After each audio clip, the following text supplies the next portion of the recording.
Hola y bienvenidos a nuestro canal. En este vídeo vamos a proceder a cómo reparar un enchufe inteligente.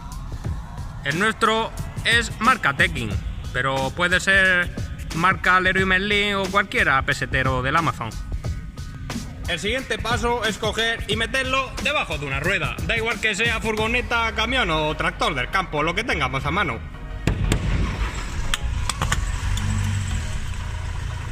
¡Dale, Pachi, hacia adelante! Siempre conviene dar una segunda pasada para que quede mejor. ¡Dale, Pachi!